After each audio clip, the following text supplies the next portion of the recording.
اتنے مولوی کلیاں جزیاں دے چکر چ پی گئے، امام احمد رضا قلم پھیر دیتا، اصالت کل، امامت کل، سیادت کل، امارت کل، حکومت کل، ولایت کل، خدا کے یہاں تمہارے۔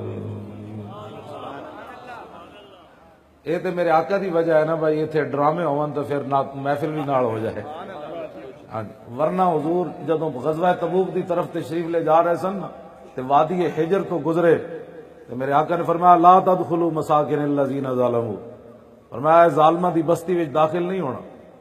ہاں جی، جتے کڑیاں نچن مڑ کو تے پھر محفل ہو جائے، یہ تو حضور دی وجہ ہے۔ ہاں جی، ورنہ تو تے اللہ دا عذاب نازل ہونا۔ ہاں، حضور نے فرمایا کوئی بندہ اس بستی وچ داخل نہ ہوئے، فرمایا ورنہ جڑا عذاب ہونا تے آیا تواڈے تے بھی آ جانا۔ یہ میرے آقا خود پھر آپ نے اپنا سر اقدس ڈھانپ لیا، پھر حضور اپنی سواری نو تیز کر دیتا، حتی اجاز الوادیہ، یہاں تک کہ حضور اس وادی سے گزر گئے۔ صدیاں بعد بھی جنہاں اللہ دے نبی دی گستاخی کی تھی تے اللہ دی نافرمانی کی تھی، حضور نے ویکھیا کہ صدیاں بعد بھی اتنے عذاب نازل ہو رہے ہیں۔ آج مورتیاں تے جا کے دودھ پاؤ، ہولیاں تے جا کے بکواس کرو، پھر دسو پاکستان کیوں بنے سی؟ پھر قائد اعظم دی قبر تے جا کے پوچھنا سی لکھاں بندے کیوں مروائے؟ یہ مڑ کے ہندوازم نال ہی پیار کرنے سن، وہ تے کہندے سن قوم وطن سے بنتی ہیں۔ ہاں جی، پھر لکھاں بندے دے کیوں تسی مروائے؟ 70,000 کڑیاں چک کے ہندو سکھ لے گئے۔ غلام محمد بھٹی کتاب لکھی اور تازہ تازہ مریا، وہ پاکستان بنن والے اس بڑی عمر سی، 104 سال دی عمر مریا۔ انہیں کتاب لکھی در یار سے لے کر در یار تک، وہ انہیں لکھیا 68,000 عورتیں چک کے لے گئے بچیاں۔ انہیں لکھیا جڑیاں لکھاں کڑیاں مسلمان اپنی دھیاں دے گردناں کٹیاں وہ علیحدہ سن، خون دیاں ندیاں ہوتے پاکستان بنیا، اور اس واسطے بنیا کہ سٹیڈیم میں میچ ہونا ہے تو مسیتاں بند کر دو۔ توجہ بھائی، لعنت نہیں، لعنت انہاں تے پہلی ہے جڑے حضور دی عزت دے پہرے دار نہیں دے سکے انہاں تے لعنت۔ تسی میری گل سنو، لعنت، توجہ بھائی گل سن میری، ایڈے تسی نیک ہوندے تے انہاں حکمران بننا سی چلے۔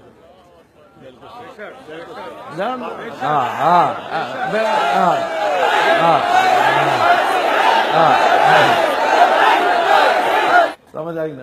تسی ساڑھے تو پہلے جنت جانا، سانو بڑی خوشی ہوئے گی، ساڑھے تو مولی خادم تو پہلے تسی ضرور جانا، لیکن ایک گل رسول اللہ نے اتنے پوچھنی کہ وہ تو ویل چیئر تے بہ کے ہتھکڑیاں لواندا رہا، تو کتنے رہا اس ٹائم؟ جے تیرے کولے دا جواب ہے حوض کوثر تے تو مولی خادم تو پہلے ضرور تو جانا ہے۔ ہاں جی، میں پکی گل، ہاں جی، میں بالکل حاضر، میں اپنے پتر بھی کٹوائے، ہاں جی، میں اپنا گھر بھی لٹوایا، دو ہاتھ کڑیاں بھی لوائیاں، جیل وچ بھی میں نے اس کوٹڑی چ نہ رکھیا جس میں حیوان بھی نہیں سی رہ سکتا، ایڈے ایڈے لال بیگ سن۔ میں باہروں بندہ لے گیا سی اپنی خدمت واسطے، وہ بھی انہیں علیحدہ کر دیتا۔ انہیں کہا راتی چیخے گا تو کہے گا میری توبہ، میں کہا جلے ہوئے ہو ایج کے جو ہونا ہے یہ گلا تھوڑی ہوگی۔ ہاں جی، جنہ دی گل تسی میں کر رہا نا، توجہ بھائی گل، قیامت والے دن کرتوت تسی تے میں کیتے تے حضور کیوں رو پین گے تہاڈی میری وجہ؟ اے کدی سوچے نا بندہ تو ساری زندگی سر نہیں چک سکتا۔ گندے کام میں تے تو کیتے تے قیامت والے دن حضور تیری تے میری وجہ تو رو پین گے۔ پیش حق مجدہ شفاعت کا سناتے جائیں گے، اور آپ روتے جائیں گے اور ہم کو ہنساتے جائیں گے۔ حضور فرمان کے میرے ہوندے تسی کیوں روندے ہو؟ اے گل سوچن تو بعد امتی کدی حضور دے بارے گل کر سکنا؟ جدن ماں بھی نس جائے گی، پیو بھی نس جائے گے، یار بھی نس جان گے، مطلب کوئی نیکی نہ مانگ لون۔ حضور فرماندے ہیں وانا اول الناس خروجا اذا بعثوا وانا قائد اذا وفدوا وانا خطیب اذا انصتوا وانا شفیع اذا حبسوا وانا مبشر اذا یئسوا الکرامۃ والمفاتیح یومئذ بیدی ولواء الحمد یومئذ بیدی۔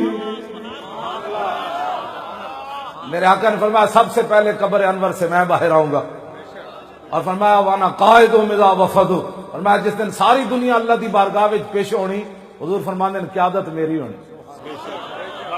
جلے اس دن جو لالچی بن کے نعرہ لبیک دا لانا نے حضور میں بھی پھنس گیا، حضور میں بھی پھنس گیا، آج نعرے لاؤ، آج لے ان کی پناہ اور آج مدد مانگ ان سے، پھر نہ مانے کہ قیامت میں اگر مان گیا. لالچی بن کے لبیک کا نعرہ لایا تے کی لایا؟ اج نعرہ لا اے سٹیڈیم ہلے کہ محمد عربی دے شیر بیٹھے نے تے